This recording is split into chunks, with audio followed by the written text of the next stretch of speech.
이스라엘과 이스라엘을 둘러싼 중동 여러 나라들의 정치적 상황과 군사적 상황 또 경제적 상황, 예민한 문제들을 자세히 들여다보고 분석해보는 지금 이스라엘은 오늘도 역시 저희 브레드TV의 중동 전문 연구원이신 조현영님과 함께 이야기를 나눠보도록 하겠습니다. 어서 오십시오. 예, 안녕하십니까. 첫 번째 이슈, 이스라엘이 그동안 그 국제적으로 인정받은 방어용 무기인 아이언돔이 그동안은 이 지상에서 발사를 했는데 이번에는 해상에서 발사하는데 성공했다는 그런 뉴스가 들어왔어요. 어디로 발사를 한 겁니까? 예, 이스라엘 해군 사르 6 소형 초계함에서요. 해상에서 이제 이스라엘 해상에서 이제 70km 반경 거리에서 실험을 했거든요. 육지에서 이제 드론을 올려고 로켓 순항 미사일을 이제 띄워넣어가지고 요격 실험을 했는데 다 성공했다고 합니다. 그러면 전에는 아이언돔이 이제 레바논 쪽에서 날아온다든가 또는 가자 지구에서 날아오는 거를 막았는데 굳이 이 해상에서 아이언돔을 발사해야 할 이유가 있나요?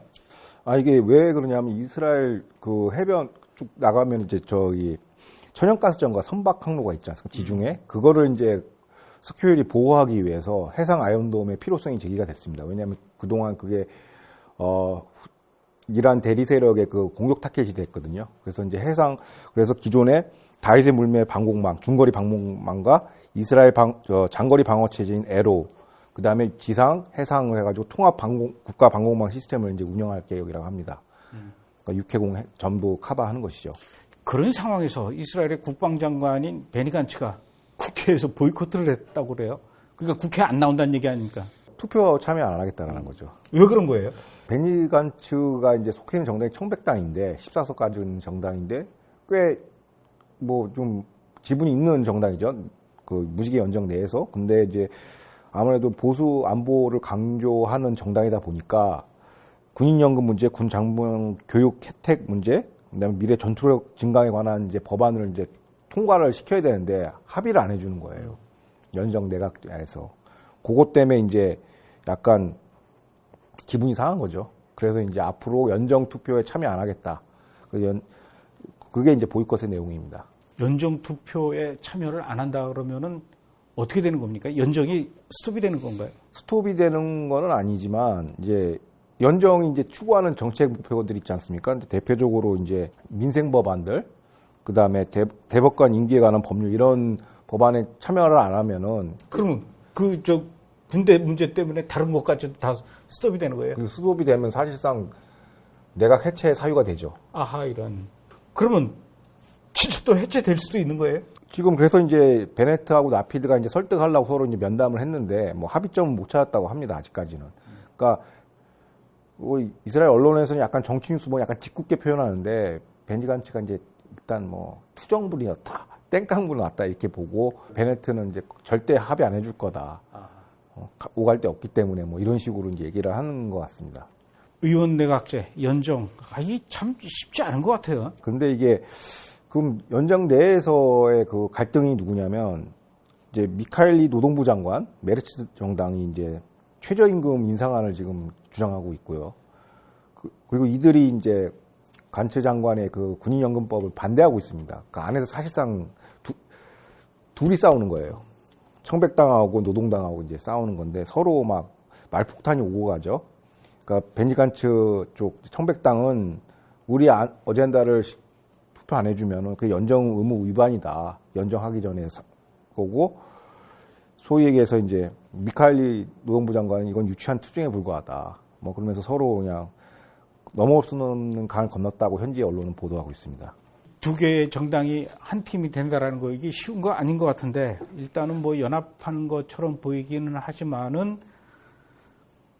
각자 사실은 다 바탕에 또 나름대로 생각하는 바가 있기 때문에 쉽지 않은 것 같아요. 예, 그래서 이 상황을 두고 이제 이스라엘 하이옴에서는 이제 이스라엘 정치 경원을 하나 이제 격언을 이제 소개를 했는데요. 그 내용이 뭐냐면 이스라엘 국회는 외부 세력에 의해서 붕괴되지 않는다. 결국 내부 분열로 와야 될 뿐이다라고 얘기하고 있습니다. 그래서 베네트 총리는 요번에 운 좋게 간체발 위기는 넘어갈 수 있다고 합니다. 왜냐하면 봄, 여름이 이제 국회 회기가 거의 없고 이스라엘의 국회 일정은 가을, 겨울이 집중되어 있기 때문에 이제 잠재돼 있던 이제 갈등이 이제 제대로 폭발된다고 보고 있고 그때 이제 내각에 어떤 존망이 걸려 있다라고 보고 있습니다. 외부의 어떤 공격으로 무너지는 게 아니라 내부 분열로. 예. 명언이네요. 이스라엘이 우크라이나 난민 2만 5천 명을 수용하겠다고 밝혔습니다. 이스라엘 쉐바 병원은 우크라이나 리비우에 야전 병원을 세우고 있으며 우크라이나 및 러시아 유대인 10만여 명이 알리할 것으로 예상되고 있습니다. 지난주 베넷 총리는 중재를 위해 러시아로 날아가 푸틴 대통령과 회담을 가졌고 이후 젤렌스키 우크라이나 대통령과 통화를 나눴습니다. 예루살렘 올드시티에서 이스라엘 경찰 2명이 흉기 테러를 당해 부상을 입었습니다. 월요일 한 팔레스타인인 테러범이 성전산 입구에 서 있던 경찰 2명을 칼로 찔렀고 대응에 나선 경찰의 총에 맞아 사망했습니다. 하루 전에도 동일하게 올드시티에서 흉기 테러가 발생해 경찰이 부상을 당했으며 라마단 기간이 다가오면서 긴장이 고조되고 있습니다. 펜스 전 미국 부통령이 이스라엘에 방문해 베넷 총리와 회담을 가졌습니다. 펜스 전 부통령은 러시아가 최근 서방의 경제 제재에 대한 대응으로 이란 핵 합의에 무리한 요구 조건을 내걸은 상황에서 백악관이 핵 협상을 계속 진행하는 것은 비양심적이라며 비난했습니다. 또한 공화당은 이란 핵 합의에서 신속히 손을 뗄 것이라고 약속했습니다. 자, 이번엔 좀 재밌는 얘기를 해야 될 것 같아요. 우리나라도 지금 출산율이 계속 떨어져서 걱정인데 이스라엘도 최근 출산율이 많이 떨어졌다는 뉴스가 있어요. 그런데 이스라엘의 그 출산율이 떨어지는 그 이유가 바로 이스라엘의 이혼 제도 때문이다. 이런 얘기가 있습니다.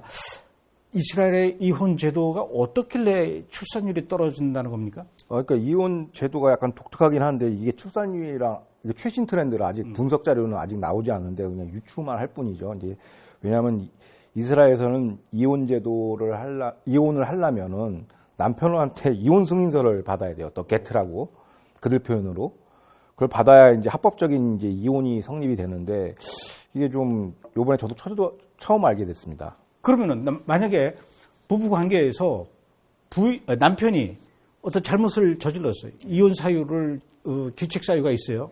그런데도 아내는 남편한테 승낙을 받아야 이혼이 된다는 거는 그러니까 야, 이게 이스라엘이 그렇군요. 예. 그런데 이 현대 문명 사회에서 이런 이혼 제도가 이게 가능합니까? 이건 완전히 여자를 인질로 삼는 거하고 다를 바가 없을 것 같은데 이게 일종의 그 유대인들의 정통 유대인들의 관습 아닙니까? 예, 이게 이렇게 된 배경이 있는데요. 그 이스라엘 건국 그 한 몇 년 후에 이제 1953년 이스라엘 의회가 혼인 및 이혼에 관한 재판 관할권을 이스라엘 율법재판부에 이관을 했어요. 즉 정통 유대교로 이관했기 때문에 여기서 이제 결혼 행정 관련 이슈를 이제 처리하는 거죠. 그 당시는 유대인 국가니까 이관을 시켜버린 겁니다. 근데 그게 이제 한 60년 지금까지 한 지나면서 이제 관습화 돼가지고 그게 아니면 이제 이혼이 안 되는 구조가 돼버렸습니다. 그러니까 이스라엘이 건국할 때 이 국가를 구성을 하다 보니까 정통 유대인들을 또 무시할 수가 없었거든요. 그러니까 그들의 요구 사항을 적용한 게 70년이라는 세월이 그 후에 지났음에도 불구하고 그것이 그대로 묶여 있는 거네요. 야, 이게 이스라엘의 근데 제가 이스라엘 영화를 이렇게 가끔 보면은 그 이혼 쉽게 하던데. 그래서 저도 이제 그럴 줄 알았거든요. 많이 이제 좀 리버럴한 국가니까. 그런데 보니까 이게 율법적 이혼이랑 민간 이혼이 두 가지 제도가 있더라고요.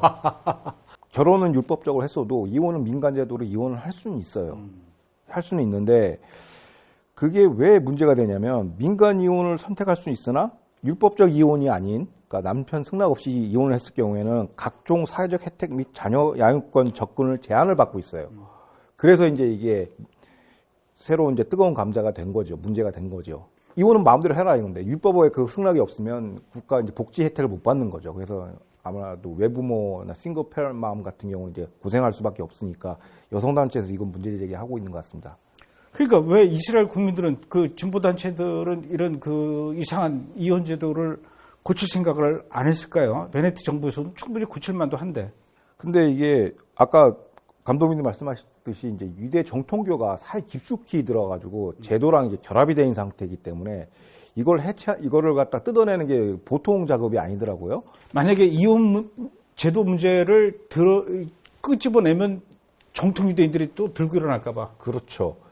그 뭐 거의 현지에서는 이거는 뭐 여성 단체조차도 이거는 불문율이다. 이거 던지는 순간 그나마 있는 무지개 연정도 해체된다라고 보는 거예요. 그 왜 그런가 했더니 그 일례로 이제 최근에 이제 이스라엘 종교부 장관이 유대 정통파의 반대를 무릅쓰고 코시어 등록법, 그 음식에 관해서 인증하는 거 있지 않습니까?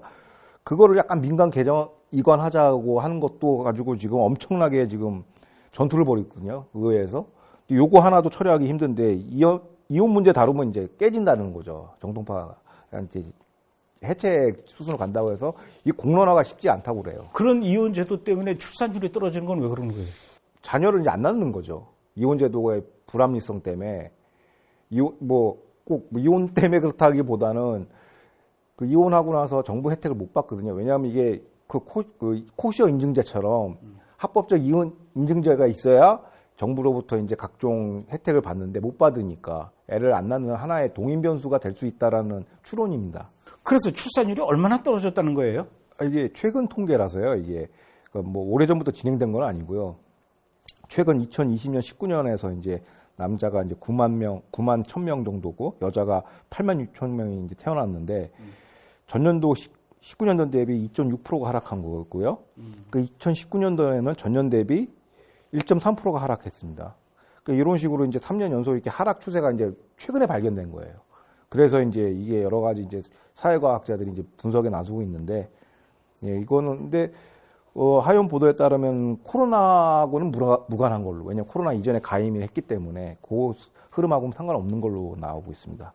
국가가 존재하려면 국민이 있어야 되거든요. 그렇죠. 예, 그리고 또 국민의 수가 많아야 또 적들과도 또 비교할 수 있기 때문에 애를 많이 낳아야 되는데 큰일입니다.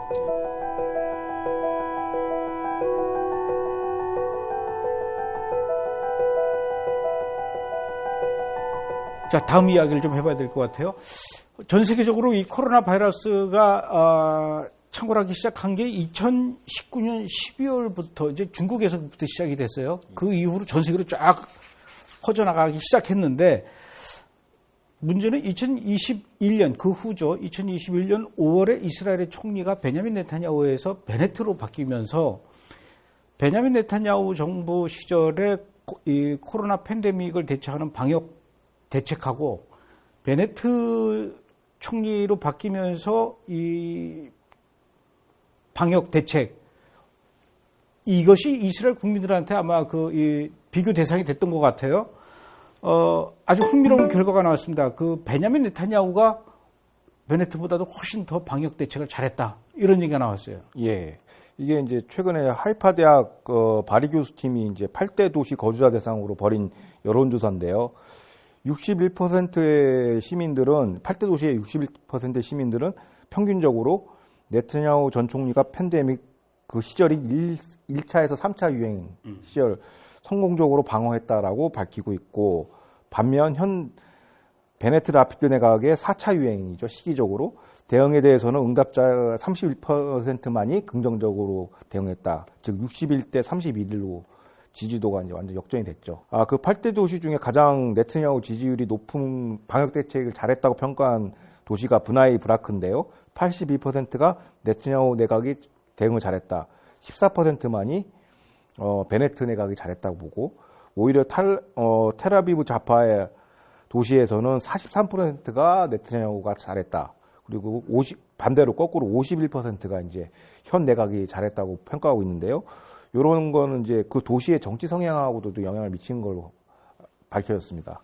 근데 조금 전에 이스라엘 얘기할 때 그 텔아비브 좌파 이렇게 해가지고 사람들이 혹시 텔아비브가 좌파 지역인가 이렇게 생각할 수 있는데 텔아비브를 옛날 이름으로 좌파라 그랬어요. 그러니까 좌포, 야포. 예, 그렇게 얘기했으니까 텔아비브는 좌파 지역이 아닙니다.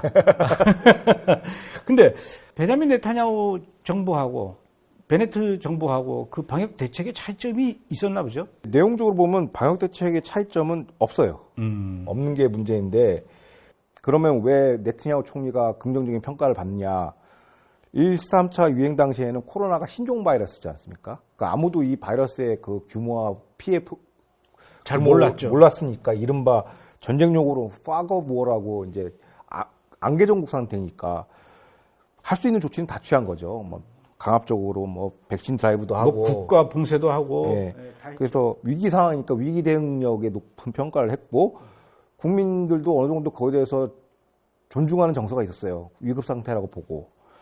그런데 베네트한테는 평가가 안 좋은 이유가 뭐냐면 그럼 한 1년 반 정도 지나면 이제 지적된 데이터가 있지 않습니까? 그럼 거기서 방역 대책을 바꿔야 되는데 그 방역 수치를 그대로 유지한 거예요. 그게 이제 어떻게 보면 이제 국민들의 저항을 부딪힌 거고 대표적으로 관광산업같이 피해보는 직종에 대한 대책이 굉장히 미비했다라는 거죠. 거의 실업자로 양산해 버렸고 그리고 그 책임이 이제 고스란히 이제 현 내각에 쏠리다 보니까 이제 지지율 격차가 엄청 한 2배, 6대4 스코어가 나온 거로 보입니다. 그러면은 그 이스라엘 정부가 베네트 정부가 이 방역 대책 문제를 정치적으로 이렇게 활용하지는 않았나요? 그러니까 일부 이제 약간 보수 성향의 매체에서 보면은 이스라엘 내각에 대한 이제 반정부 집회가 많거든요. 왜냐하면 정착촌 문제로 이스라엘 정착촌과 그 다음에 팔레스타인 정착촌에 관한 그 점유권 분쟁이 굉장히 심하거든요. 극심하게. 그러니까 예루살렘 포스트나 이런 주류 매체는 잘 보도가 안 되는데 그 약간 지역 매체로 들어가면 그게 거의 뉴스 1순위더라고요. 근데 그런 게 있기 때문에 수시로 이제 집회 시위가 있는데 이걸 이제 방역 조치로 이제 해산시키고 이제 충돌이 좀 꽤 많이 일어나고 있습니다. 그래서 이런 게 아마 여론에 반영되지 않을까라고 생각하고 있습니다. 그런 걸 보면서 우리나라가 반면 교사로 삼아야 될 부분이 있을까요? 그러니까 뭐 불확실한 질병에 대해서는 뭐 초기 단계에는 뭐 어쩔 수 없다 치더라도 좀 공론장이 좀 확보가 좀 시급합니다. 왜냐하면 다양한 시각이 어떤 이 이론들이 나와서 어떤 게 가장 국민들한테 복리의 존재를 판단해야 되는데 특정 주장만 있고 어떤 표현의 자유에 대한 제한이 좀 많은 것 같습니다. 오늘은 여기까지 하겠습니다. 예, 알겠습니다. 고맙습니다.